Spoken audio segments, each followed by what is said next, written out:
Good morning, everyone, and welcome to the City Planning, Economic Development and Environment Committee meeting of the 9th of September. I declared this meeting open at 9 o'clock. Today we've still got some L plates in the big chair for the meeting services team, so forgive me if I go slowly or if we pause the meeting from time to time. I'd like to advise meeting attendees that this meeting is being audio recorded.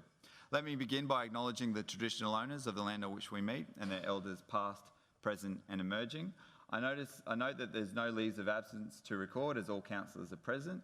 And with no further ado, I'll move straight into item 4.1, the Logan Planning Scheme E-Plan, a successful 2-year pilot. If that's not a humble brag for a title for a report, I don't know what is. Do any councillors have a conflict of interest they'd like to declare on this matter? There being none, I'll hand over to Dave Radich, the Manager of Economic Development and Strategy. So through the chair, a couple of budget cycles ago, Council awarded my branch some money to do something innovative with our planning scheme. And that was to create an online planning scheme which was more focused towards the user, so to make it a little bit easier for people to navigate the complexities of the planning scheme. Some of you may not remember, but before the ISO-VIS, the ISO plan, which the report talks about today, to look at the planning scheme, you kind of had to click on a series of hyperlinks, open some PDFs, scroll through, find what you're looking for, then close that, find the related PDF, open that, find another link to another document that you needed to look at to understand whether you could do something relatively simple on your own property, and then open that PDF. So what we've done is we've innovated and we've partnered with ISO Plan and ISO-VIS, originally a New Zealand-based company, to create an online planning scheme for us. The report talks about its success. It has been very well taken up. The industry has enjoyed using it. We've often, and DA has often referred people calling up to ISO Plan to the online tool to see to view different parts of the planning scheme. It's very user friendly, and the stats in the report speak for themselves. They're continuing to go up. We must be doing something right because Brisbane and Gold Coast have now decided to follow tune and take lead from Logan and develop their online planning scheme through the E-Plan. So the report talks about how successful it has been. I guess there's a little bit of a humble brag, a bit more of a humble brag that Brisbane and Gold Coast decided to follow Logan. And effectively what we're looking for is we're given an early heads up that if we want to maintain this level of service to our customers, we will need to secure some funds through a future budget process. So happy to take any questions. Councillor Bennon.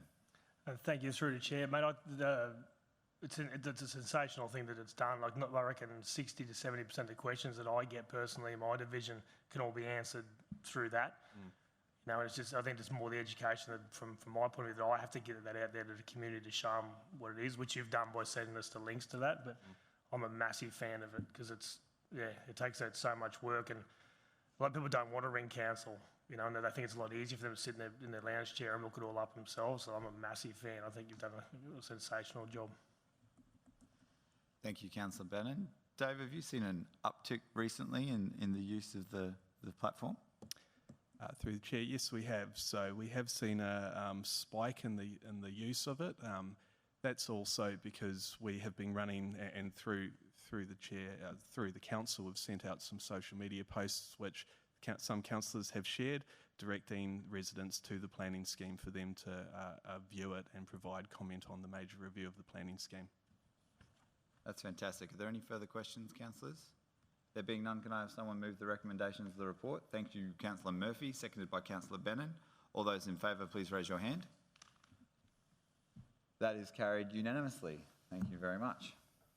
We'll now move on to item 5.1. Oh, sorry, do we have any general business for the manager before I let him go? Dave, do you have any general business for us? No. Thank you very much. I'll now move on to 5.1 and I'll call Michael Asnikar, the Manager of Health, Environment and Waste, to come forward. Where's Brett? Oh, he's just chilling out over there. We'll move on to item 5.1, which is the 2019-2020 Environmental Levy Annual Report. Before I open it for discussion, do any councillors wish to declare a conflict of interest on this report? There being none, you may speak to your report, Michael. Thanks, Mr Chairman. This report presents the 2019-20 Environmental Levy Annual Report, which provides a summary of the environmental levy finances and highlights the key projects and services delivered in 1920. And with your permission, Mr Chair, I would like to list some of the key outcomes delivered for the community through the levy. Yes, please. Okay. 47 hectares of high-value environmental land in Bars Scrub, containing several rare and threatened animal and plant species, was purchased for conservation purposes. It supported our city's bush care groups and several community planting events in planting over 13,000 native trees across the city. It supported our 434 conservation partnership property owners, most of these being in the Land for Wildlife program, who collectively manage nearly 6,000 hectares of land for conservation across the city, a very popular and growing program. Council held more than 20 environmental workshops and activities, and subsequent to COVID developed a series of online environmental education videos. Over 170,000 was distributed under Council's EnviroGrants program for community environmental projects, environmental research and education, and also to support our local wildlife carers and the Logan Animal Ambulance. On-ground waterway rehab works were delivered along Beliva Creek, Slacks Creek, in Eagleby Wetlands and in 7 riverside parks along the Logan and Albert Rivers. The Logan River Trail was expanded with an additional 4 wayfinding signs installed in riverside park locations to promote canoeing and kayaking in the river, and in addition to that, new canoe launch facilities at public pontoons were installed. Council undertook an innovative tree testing program on significant trees in the city that identified the oldest, tallest and widest tree in Logan. And last but not least, new solar power systems were installed at an additional 5 council facilities, which will reduce carbon emissions by over 400 tonnes per year, and that's in support of council's progress towards achieving its carbon neutrality goal. That's really just a snapshot of the many initiatives delivered through the environmental levy and demonstrates council's ongoing commitment to delivering environmental outcomes for the city. The report itself provides much more detail and is submitted to council for consideration. Thank you. Thank you very much, Michael. I have a question from Councillor Kransky. Less of a question, more of a comment. I just wanted to say how incredibly excited I was to see the 47 hectares of Bar Scrub acquired by council during administration. I know the ecological value of that particular site, and it was a real win for the community, and I'd like to commend you and your team on driving that forward in the time that we were away, and I think that will serve our community for many, many years to come. And a number of these initiatives actually are in the area of Division 4, and we have a number of wildlife warriors out there, and people are very proactive and very proud of the environment that we have out there, and I'm just thrilled with the work that's ongoing, and I wanted to just acknowledge that and thank the officers for their hard work in our absence. Thank you, Councillor Kransky. Councillor Bradley. Thank you, Chair. I was willing to put my hand up to move the item, but I just wanted to say, Michael, thank you to your team for all the hard work that you've done, and I coincidentally have an email in my inbox with someone interested in doing some sort of preservation of their property, so I'll be flicking that to you very shortly. And certainly there are people in the area I represent who have very high environmental values, so thank you to your team. Thank you, Councillor Bradley. And I'd just like to echo how happy the community is with the environment levy. When you talk someone through their rates notice, they often question some of the charges, but they never in question the environment levy. They're always happy to do it, and when you've got great projects like these, it makes it easy to demonstrate what value they're getting out of it. So on that very happy and, Councillor Wilcox would like to ask a question. Thank you. Not so much of a, oh no, actually I do have one question, sorry. So through the chair, just wondering, I noticed in the report that you did have some data around the nesting boxes, but with Division 11 we just got over 100 just installed in the division, and I know there's actually more than that, and that sort of thing. wondering, can I get the data about what animals are using it and, you know, all the other data that you've actually got in there, but more specifically for Div 11, so that I can pass it on to the residents? Because I know that when I walk through parks now, I'm constantly looking up, as well as my kids, and I know other kids are as well, and I often take photos and stuff, just to show the community that there are animals actually using these nesting boxes and that sort of thing. So I'd love it if there's really specific, because we've got so many in Division 11, that I can pass on that data, because the community love hearing those good news stories. Through you, Mr Chair, I know the team are currently working on identifying divisional specific projects, you know, just to drill down into the details behind all the projects, so we'll be able to provide that. That would be over great. that specifically. Yep. And just on another note, again, I know I've said this before, and I think the CIP program is fantastic. And after living in my area for 16 years now, this year was the first year I actually ever knew about it. So I think we need to promote and advertise it just that little bit more, because I was stunned when I got there at just how good the program was and what was there. And if you haven't been to it, you really need to go, and you need to register and go, because it's fantastic, it's awesome. So yeah, really good job. If we keep praising Michael this much, he's going to be asking for a pay rise, so let's just calm it down a little bit. I know Councillor Bradley has moved this report and Councillor Karansky would like to second it. Can I please see your favour by raising your hand? That is carried unanimously. Thank you very much. We'll now move on to item 5.2, which is a confidential report regarding the green waste bin service conditions. Before I call to be moved into confidential, would any councillors like to declare a conflict of interest? There being none, would any councillors wish to move into closed session under section 2751E of Local Government Regulations 2012? Thank you, Councillor Murphy. Seconded by Councillor Bradley. All those in favour, please raise your hand. Thank you. That is carried. Councillor Wilcox, are you voting for that? Right. That is carried unanimously. The reasons that we're moving into confidential is that the report contains information that may impact contractual service specifications and commercial in confidence information. The meeting's now moving to closed session. The recording will stop and the gallery will empty of members of the public until we are open again.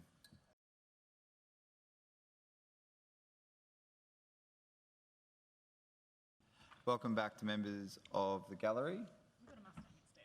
Councillors, you have a recommendation before you. Would someone like to move that recommendation?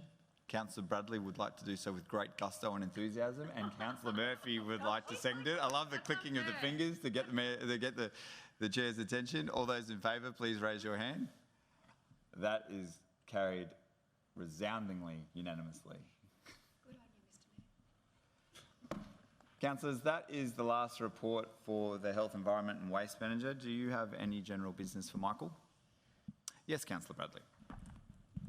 Yeah, Michael, I'm not sure if this is under your branch or not, or whether it's in a different area. I've just had a report of fox in Springwood Conservation Park. Is that under your area, or is that under Shane Mansfield's area? Yeah, it would be under the animal care. Okay, trail, yeah. Thank you. Thank you very much, Councillor Bradley. Any further GB for the manager? Michael, do you have any GB for us? Thank you very much. Councillors, you have Stephen Ball, the Manager of Development Assessment, in the room. Do you have any GB for Stephen, other than telling him what a great guy he is? Oh, Councillor Bradley.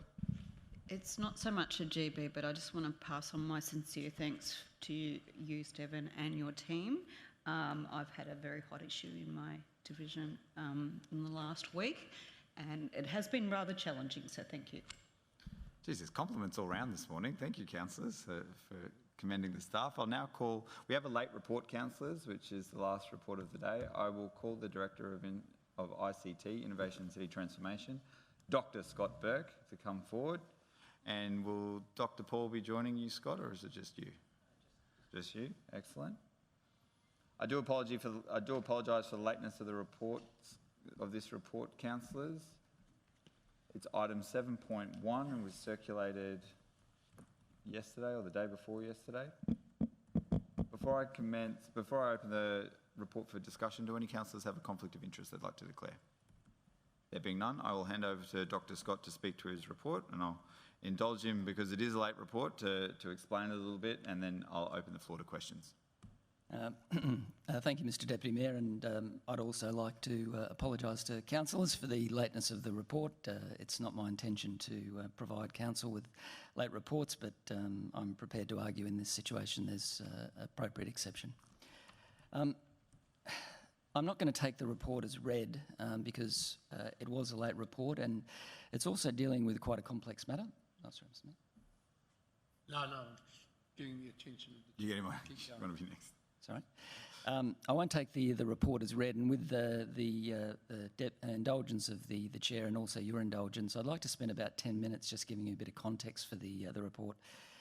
And I'd like to do that by posing and answering 4 questions, which I hope will give you a little deeper insight into the context, background for the report, the advice that we received, which is at a very high level from a specialist technical consulting firm called Grex, on Logan's digital infrastructure, and then talk a little bit about what some of our competitor cities are doing in the digital infrastructure space, which I think might bear on your consideration, and then finally provide you with some justification for the investment in a business case.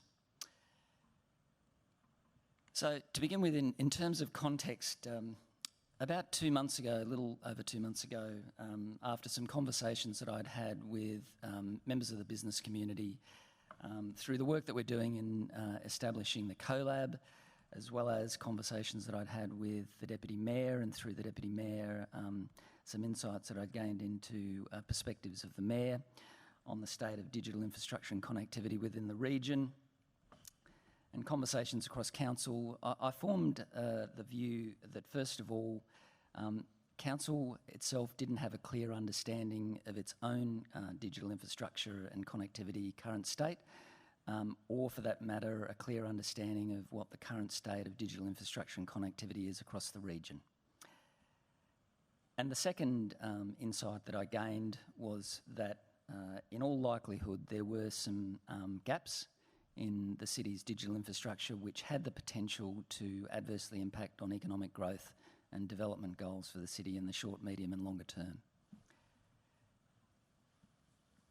From conversations that I had with QCN Fibre, and if you're not familiar with QCN Fibre is the state organisation that was formed through the integration of the digital assets, the fibre assets of Energy Queensland and just trying to remember the other organisation.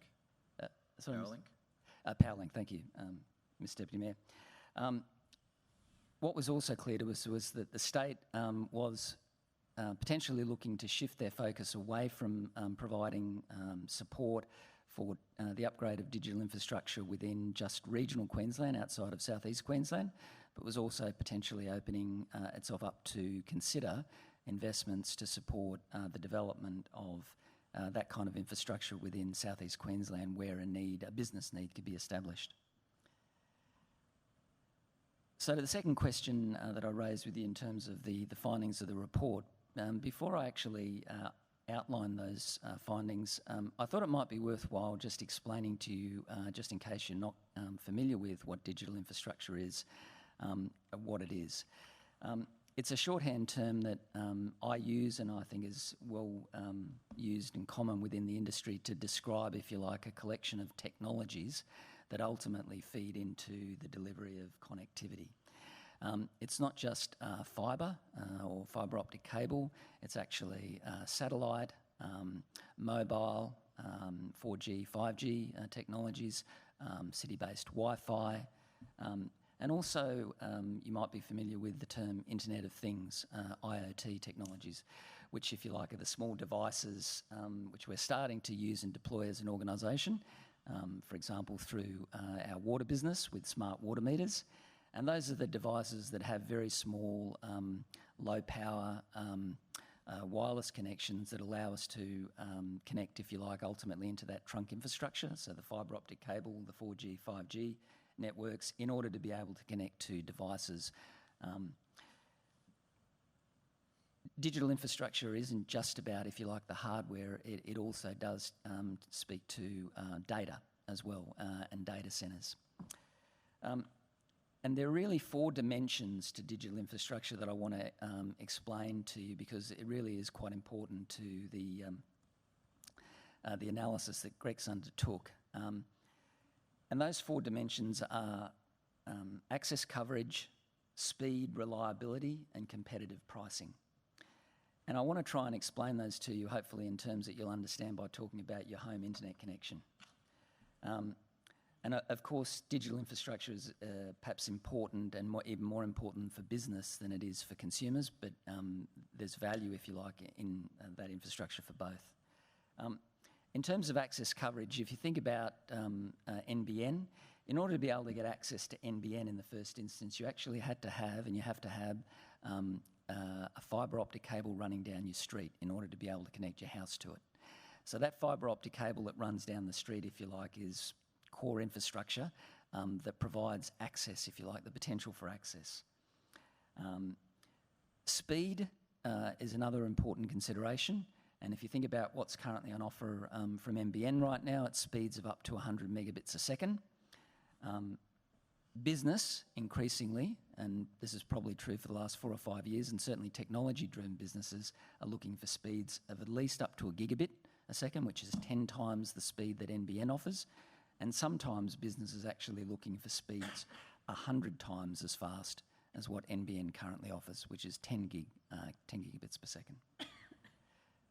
The third factor that's really important is reliability. And if you think about your own access to internet, and I'm not sure where everybody lives throughout the city and what level of connectivity you have, but if you have access to NBN, it's likely that you'll have access to either fibre that is connected via copper wire, which is called fibre to the node, or if you're fortunate enough to live in a more developed suburb which actually has fibre to the premise, then you have FTTP, fibre to the premise. And the reliability issue there in connection with at internet speed is if you have fibre to the node, you'll quite likely, along with millions of other Australians, experienced internet outages and dropouts, and also slowing of speed in peak demand periods, because the fibre, if you like, is not connected to your home. It's actually only connected to a node, and then you get copper wire connected to your premise. And what happens is in high demand periods, the demand actually slows the speed which you can get access to. And that may not necessarily be important at a consumer level. I'd argue it is, but some people will debate that. But if you stop and think about a business that actually requires the highly reliable connectivity and can't deal with those slow speeds, that reliability becomes very important, right? The fourth point is pricing. And it's fine if you can get access to internet, as I mentioned before, and high-speed broadband connections, and maybe even 1 gigabit per second connections. But the cost is a transaction cost for a business, and the more expensive that cost is to get connected, as well as to pay for that service over time, that's a transaction cost which impacts on business. What Grex found when they did a high-level review of the city is broadly that without substantial investment in digital infrastructure and connectivity, it's highly likely that the city is going to lag behind its metropolitan and more advanced regional counterparts. And the second finding was that the level of investment required in order to be able to lift, if you like, the quality of service that we have across the city, both for business and for consumers. And that's not just through direct investment, but it's actually through enablement. So government, whether it be local, state or federal, doesn't always have to, if you like, invest in infrastructure. It can actually invest in encouraging the private sector to invest through enablement. That investment that Grex found would be required in order to be able to lift the region's connectivity is somewhere in the range of $40 to $60 million over 10 years, with an additional $10 million, $7 to $12 million, but let's say average $10 million over the first 2 years. So potentially in order to be able to catch up, we might need to invest somewhere in the order of $10 million a year for the next 2 years, and then ongoing investment after that of somewhere between $4 to $7 million a year. The third question I wanted to answer for you or provide you some perspective on is what are other cities and regions within southeast Queensland and within the broader Queensland region doing in terms of investing in this space? And I picked 4 examples: Sunshine Coast, the Gold Coast, Redlands and Bundaberg. In terms of the Sunshine Coast, which I know a little bit about because I was actually at Sunshine Coast for 18 months, back when a project which you may or may not be familiar with, the Sunshine Coast International Broadband Project, was actually brought to financial close. I was the project director for that project. That project involved Sunshine Coast Council partnering with the state government. The council invested $15 million in terms of CapEx. The state government invested $20 million in terms of CapEx in order to be able to create an international broadband link, a subsea cable link, into the Gold Coast and Sunshine Coast, and invest in landside digital infrastructure. And in addition to that investment, the Sunshine Coast has cabled with high-speed fibre optic cable their new CBD, their new city centre, and probably over a period of about 10 years made an investment somewhere in the region of $10 to $20 million. And they actually also hold a telecommunications licence and an ISP licence. The Gold Coast, if you're not familiar, has been involved over the last 5 to 10 years in laying about 90 kilometres of high-speed fibre optic cable all across the city. They're claiming by 2021 that they're going to be Australia's leading digital city. And in addition to that fibre optic cable that they've laid, they're also in the process of investing in creating Australia's largest Internet of Things IoT network covering the entire council region, which is about 1,300 kilometres.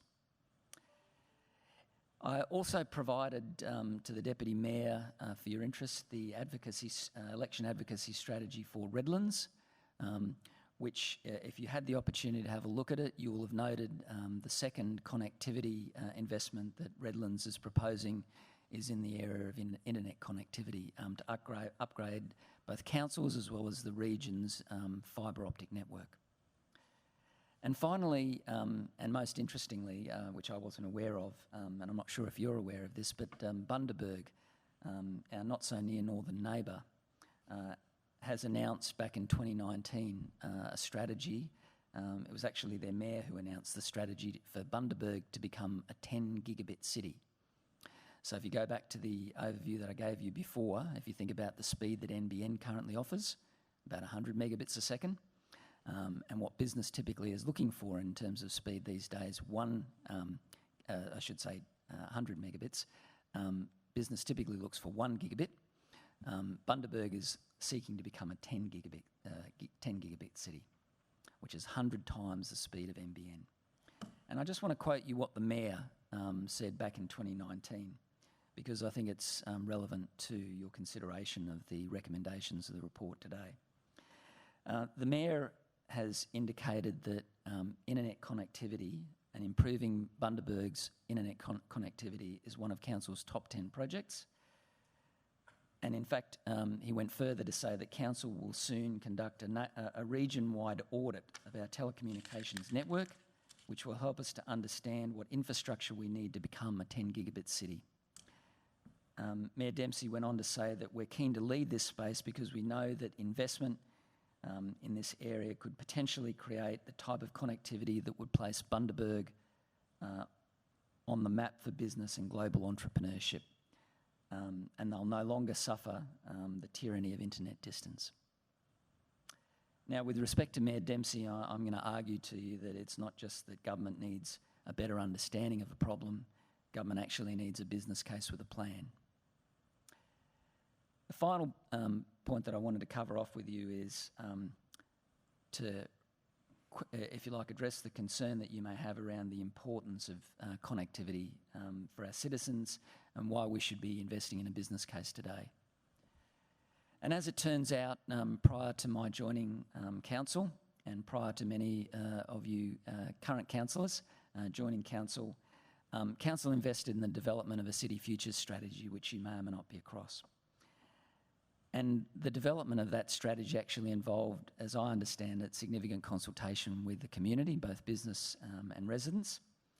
and the results as well as extensive research. And I just want to share with you a couple of the conclusions of that and the findings of that strategy, or that underpinned that strategy. And the first is that the region's education, income and employment statistics actually sit below the Queensland average. And Council made a commitment in that strategy to overcome these challenges by embracing innovation, technology and collaboration. The second observation about that report is that it showcased the fact that the benefits that the city should be targeting by leveraging innovation and technology was squarely focused on jobs and economic growth. And the third insight that emerged from that report was that the number one focus of business through the region is actually better digital connectivity. So to sum up, without a business case that allows us to more comprehensively understand the complexity of the challenges we're facing, my argument to you is that it's impossible to move forward. No robust evidence and expert analysis-based understanding of the challenges means no confidence in the most cost-effective solutions to solve these challenges. No business case also means no government funding and arguably no robust basis for council to assess and prioritise investment in this area.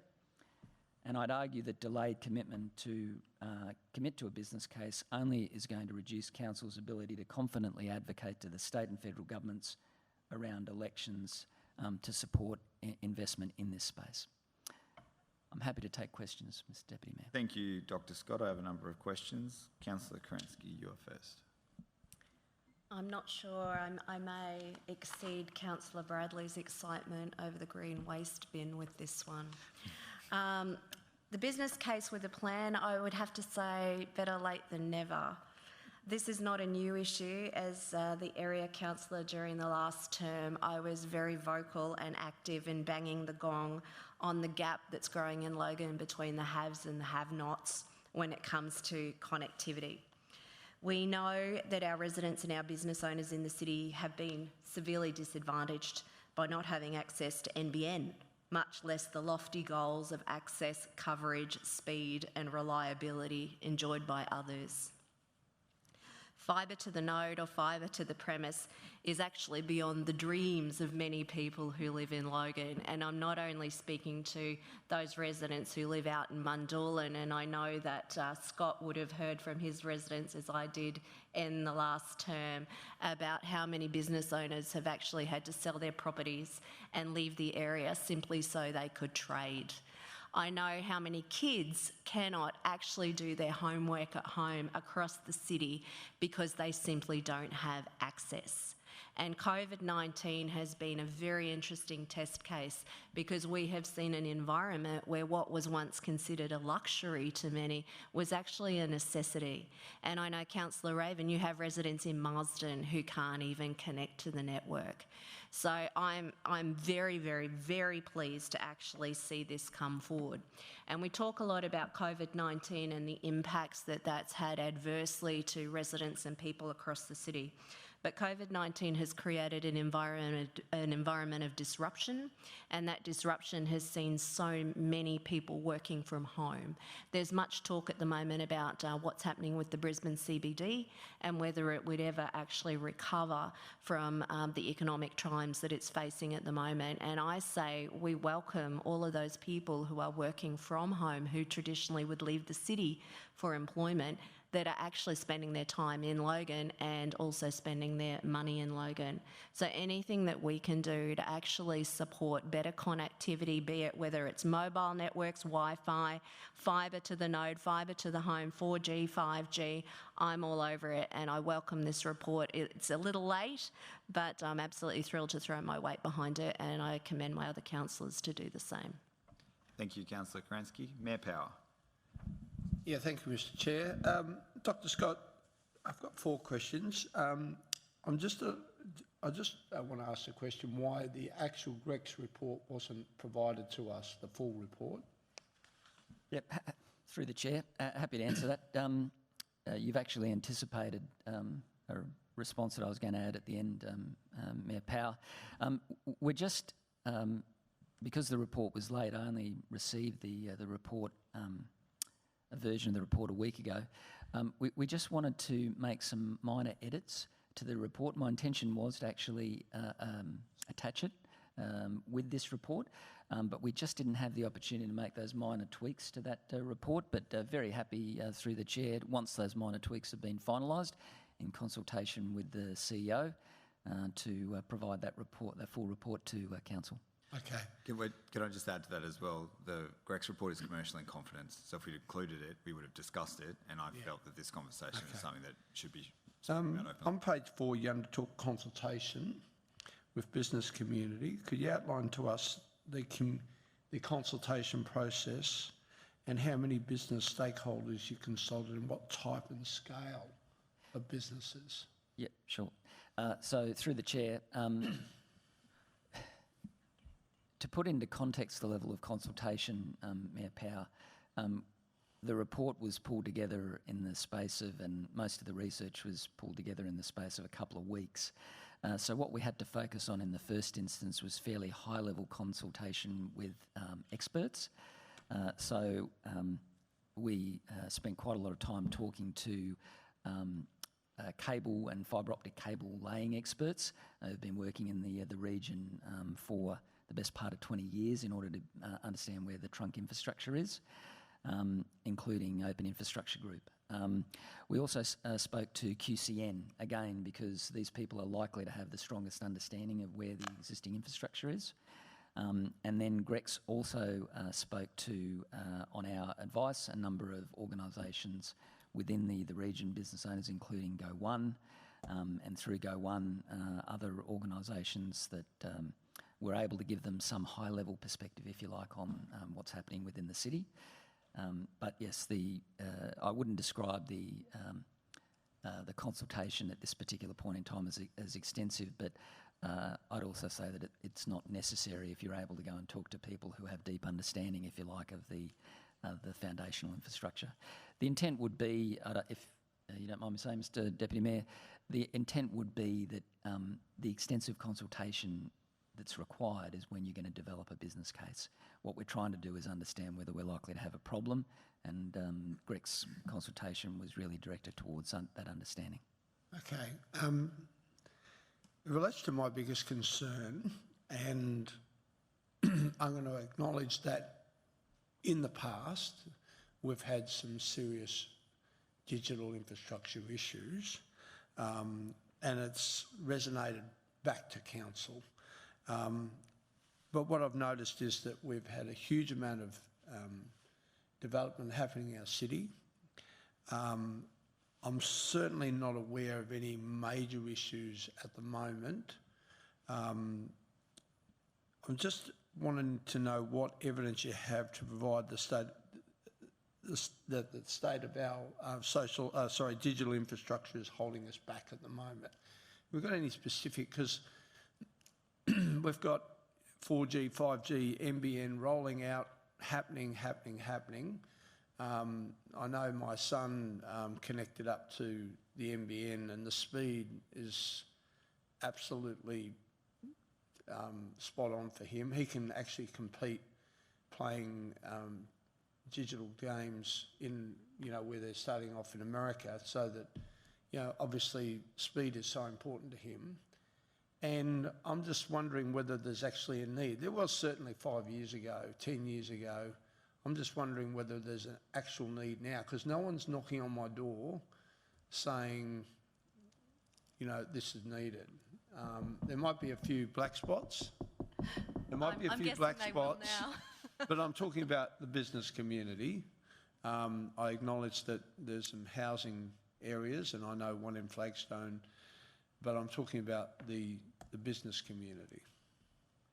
So I'm going to defer to councillors who potentially, including the Deputy Mayor, who may have had more direct contact with businesses that are experiencing challenges within the Logan region. But if I could just make one observation in response, Mr. Mayor. Often the issue and the challenge is not necessarily with, if you like, I talked about, 4 dimensions to the problem. It's often not with access, and sometimes it's not even with speed. It's actually with competitiveness and pricing. So I can tell you a story, I won't mention the name of the organisation, which I have first-hand connection to, that had to spend $40,000 about 3 years ago in order to be able to get a 1 gigabit, right, which is not NBN, right? They need a business connection. They had to get a 1 gigabit connection in Underwood, and it cost them $40,000. Now the reason, and that was just to get connected. Now the reason why they had to spend $40,000 is not because it wasn't possible to get access, but it was because we have a monopolistic market operating in certain sections of the community, in certain regions. Now that may not necessarily be in any or all of our business hotspots, but one of the potential interventions, if you like, that government can engineer or facilitate, enable, if you like, is greater competition. So it may not necessarily be that the problem is access or even reliability, but it may very well be speed, right, for business, and it might be also the cost of that speed. That's my general observation to you. Okay, question. well, that's one story, and that was 4 years ago. I acknowledge in the last 4 years there's been a massive improvement in this area. So I just want to park that. But Sure. What sort of procurement process are we going to do if we approve this? Council's normal procurement process, which means I think up to $200,000 we'd have to actually go to an EOI, and that would be through local buy. Okay, that's enough for me. Thank you. I know Councillor Kransky wants to provide an answer to the business question, but I've got a number of questions, so if you can be very quick. Thank you for your indulgence. Mr Mayor, I believe that the Advocacy Department does actually hold a list of residents and business owners who've raised concerns in the past, as we've redirected those inquiries to the Advocacy Department. And in addition to that, I would just like to acknowledge the changing face of the way people do business across the city. And you mentioned before how your son has amazing connectivity. Wouldn't we all love to be able to have that level of connectivity? I can assure you there are Division 4 residents who simply just want the NBN, much less anything else. So there are great gaps in the city, and it does result in real estate sales. We know real estate agents who have properties that they struggle to sell because they can't offer decent internet in those properties. So I do think there is really very much an economic driver for this. Thank you, Councillor Kransky. I've got Councillor Stemp, Lane, Wilcox and Bradley. Councillor Stemp. Thank you, Mr Chair. I guess I can see some real benefits, obviously, to this. The business case, I believe, needs to focus on how Logan can play a greater role in the IT industry, how we can attract business to Logan and build, say, data warehouses or server farms in areas like, say, the Crestmead Industrial Park. I also think it's important that we focus on securing Internet of Things carrier services. It's all good industry for the future. I guess in my mind, obviously, it's not a cheap thing to do in terms of the estimated costings potentially for the project itself. I understand it's sort of being taken to the state government for potential funding, but I guess in my mind, if they're not up for funding, what other opportunities are there through private or other? I'm just kind of getting an understanding of how the project could potentially be funded. So through the chair, there are obviously opportunities to raise investment with, particularly in the current environment, with the federal government. And I note there is some recent news items indicating the federal government is looking at greater investment in infrastructure more broadly, and not just conventional, if you like, fiscal stimulus infrastructure. And I'd argue that, and I'm not sure that this will be the case, but I'd certainly think it's worthwhile arguing to the federal government that digital infrastructure is worthwhile considering. Clearly, in relation to any election at the federal level, there'll be an opportunity to raise investment opportunities. And then, of course, ultimately, council has the opportunity to consider, in relation to the range of needs that the city has, the potential to directly invest itself. And just to put that into context, as I mentioned before, two things. One, from an importance perspective, the City Futures strategy tells us that citizens regard, putting aside who's responsible, local, state or federal government, citizens regard connectivity as one of their, not just from a business standpoint, but from a resident standpoint, one of the most important, if you like, almost rights that they focus on in making a decision as to whether or not they live in a city. So I'd argue that it's worthwhile for council to consider the potential for direct investment. But the second point I'd make is it doesn't necessarily have to be direct investment in infrastructure. It can be enabling and facilitative investment as well. Thank you. Thank you, Councillor Stemp. Councillor Lane. Thank you. I think one of the things that concerns me most is that council has to come in and look at funding what is a telecommunications issue, which is a federal responsibility. In 2012, Whitcott got the NBN, the first portion of the NBN rollout, Whitcott Grantham. They have a dropout on average of 1 every 3 months. Here in 4114, we got the NBN in parts of it just in February last year, and we have an average of 5 dropouts a day. Now, for the people, and I'm very pleased that your son has great connectivity, I'm probably 200 metres from this building as the crow flies, and my partner is working with China and Canada, and his calls are constantly falling out, his online calls, every single day.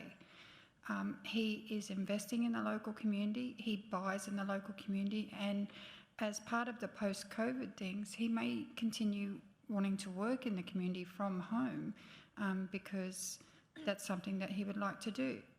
The biggest pause in his thinking is that the connectivity is so poor that he doesn't believe that he'll be able to do that. Now, he buys his cup of coffee every morning, he goes out for lunch, he leads a really good life from home, but the reality is he's spending in our local community.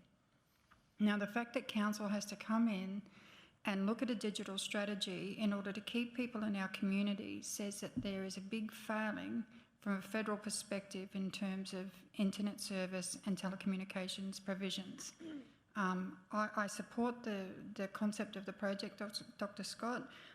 My question is if we do proceed with this, is there a focus on a specific part of the city as a priority?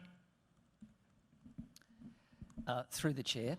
So the business case will provide council, going back to the observation I made in relation to the Mayor Dempsey's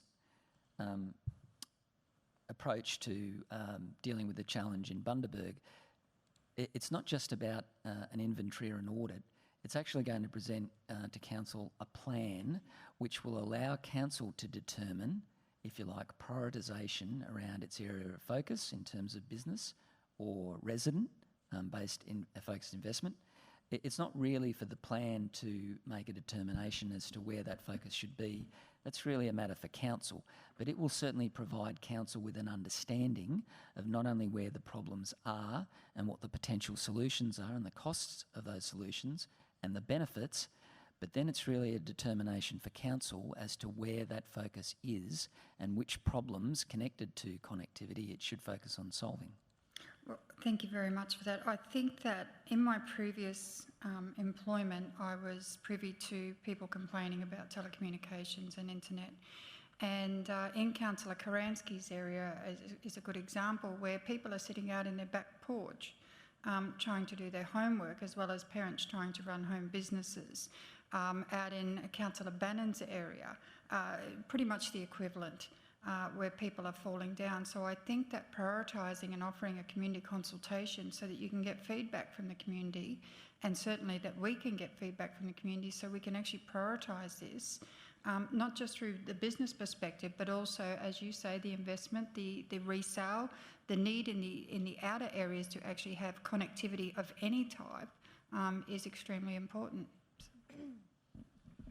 Thank you, Councillor Lane. Councillor Wilcox. Thank you. Through the chair. So how long will the business case take before we can progress it further?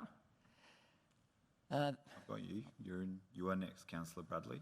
It's a long line of people. Through the chair. My estimate from discussions with Gregson, of course, they're not the firm to Mayor Power's observation who's appointed, but based on similar sorts of business cases that Grex have been involved with, some are in the order of 2.5 to 4 months. Depends on, the scope, if you like, of development, consultation and the like around the business case, but you're talking a substantial period of time. Okay, and then so where to once the business case is done? Because as Councillor Lane has just said, the connectivity that we have in the rural areas is just shocking. So the intention, Councillor Wilcox, would be to bring the business case back to Council for consideration in a committee report. Okay. I love Councillor Raven saying we don't know what we don't know. So we definitely need to investigate this further. And I know Division 11 isn't alone with its black spots, but in Division 11, residents feel left behind, as do a lot of other parts of the city. We've got a black spot at the moment in a brand new shopping centre that opened the other week, Flagstone Central. Brand new stores on opening day didn't realise how bad the internet connections were, and their FPOS machines kept dropping out. And I was walking around the different stores on opening day, just watching people trying to purchase things, and they actually couldn't because they didn't have internet connection. And I was standing there and I had to say, "Did you not realise this was actually a black spot?" And they were like, "No." And I said, "You actually need to go and get a booster to put in your ceiling just so that you can get good connectivity," and that sort of thing. And I was looking up the Logan population growth figures, and at the moment our population in Logan City sits at just under 335,000, which is an increase of 2.4% over a year, with the growth in Queensland over the past year only being 1.7%. The Division 11 population is just under 24,000 in 2019, and it's had a growth of 4.52%, and South East Queensland has only had 2.2%. So you can see that the Logan population is growing. So we need to get ahead of our population figures so that we all have connectivity across the city. The residents need to be able to connect so that our future generations, they're going through school, are going to be more technologically savvy than us, and they rely more on digital infrastructure than us ever. I know at Greenbank State School, I had a meeting there the other week. They're going BYOD next year. Grade 1 is going BYOD, and so is 5 and 6 next year. And those kids have to be able to have connectivity at home so that they can do their homework. We only have to look at what COVID's done to the workforce, as Councillor Karansky said, and it's forced so many people to work from home whilst trying to manage our children doing their schoolwork from home remotely. And when it happened, when COVID first came out with the schooling going home, everyone was saying to me, because of my teaching background, how's this going to work? And I said, look, if all else fails, they go old school and it goes pen and paper. And they were like, oh, no, that's not going to happen. And I said, well, if all else fails. And I told my kids on the first day that they were in lockdown at home, I said, don't bother getting on the internet and trying to do your work on the internet. So I actually printed everything because I knew it was going to crash. And it did. It crashed EQ across the state, so kids couldn't do their work or whatever sites that they were using and that sort of thing. And Dr. Scott, you are right. It is a right of our residents and our businesses across Logan that they need to have good, decent connectivity. So I would like to support and move the motion that we investigate this, and I know we haven't finished yet, to investigate the whole of the city's digital infrastructure and connectivity report so that I can use the data when I'm talking to my federal and my state members on why we need to improve our digital infrastructure and our telco towers. And I actually have a meeting later in the week with my federal member to discuss it because of the black spots are so bad in Div 11. And I love how Councillor Karansky just said, it's better late than never, and I'm more than happy to move the motion. Thanks. Thank you, Councillor Wilcox. Councillor Karansky's also given me the slide. She wants to move the motion hand as well, so I'll take yours as a second. But I'll let Councillor Bradley speak first.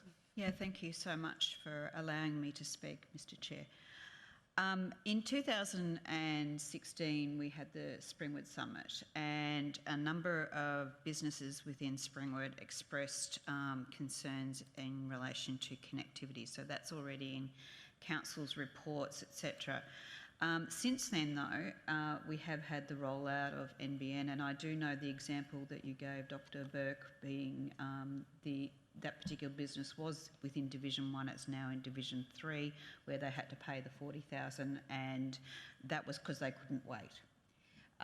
So that was definitely something that they chose to do, to actually speed up their business. So how I'm going to abstain from voting today, and I just want to put it on record why. The reason why is I want to actually go out and consult my community about what issues they are facing, because we're actually tapping into a federal government area now, which that is not council's core business, is to go into federal government's area. So it does concern me that we're doing it, and we're doing it to help. It could be perceived to help an election commitment from the state government. So I will be abstaining, and I will be consulting as well. Thank you, Councillor Bradley. I don't have any more questions, so I'll just sum up and then I'll take the vote. You're right, Councillor Bradley, that 4 years ago there was a big problem because NBN hadn't come yet and a lot of businesses couldn't get access, so they either left or they were waiting. Now NBN offers bespoke wraparound services. Now we all know that when you get a bespoke suit, it costs about 8 or 9 times more than a suit off the rack, and while it does fit better, not everybody can afford that bespoke suit, and that's true for business as well, and they will just go to places that already have digital infrastructure, like the Gold Coast and like Brisbane, and the things that we do to try and bring modern jobs to the city will fall to the wayside because we won't be a modern city unless we are a connected city. I also agree with Councillor Lane that it's disappointing that we should even have to bring this up, because really, if NBN was rolled out effectively and properly without this strange hybrid technology where we're relying on copper in some places and Telstra cable in other places and Wi-Fi in areas where those don't reach, we've ended up with a hodgepodge of technologies that don't interact properly with each other, which is why we get massive dropouts. And it would be nice if the federal government did actually provide us with the targeted research that we need to know what our residents are missing out on. But no one is going to do it if it's not us. And our residents expect us to stand up for them, whether it's state or federal issues. They want us to stand up and make sure their voices are heard and their needs are met. And no one has even asked the question what their needs are. We don't know what we don't know. We don't know how bad it is. It could be perfect. We could spend $200,000 to find out it's perfect, but I think from the shaking of the heads in this room, we know that there are problems out there, and we need the research and the evidence to make a case to every level of government that will listen to us, that we need investment now. We don't need investment 4 years ago, we need investment now. The FPOS dropout situation that you're talking about, Councillor Wilcox, that happens in Marsden Park Shopping Centre. And people just assume that you've got internet. No one thinks, oh, do I need to check in 2020 that my business can access the internet when I'm paying a lease? No, but that doesn't even cross their mind because it's just accepted that it should be there, and it isn't.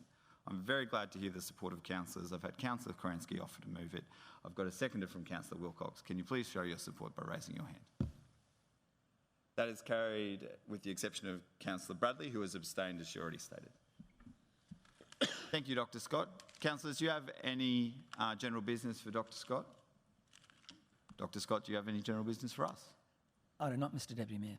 Thank you very much. There being no further items on the agenda, I declare the meeting closed at 10:07 and the City Lifestyle Committee will begin in 10 minutes.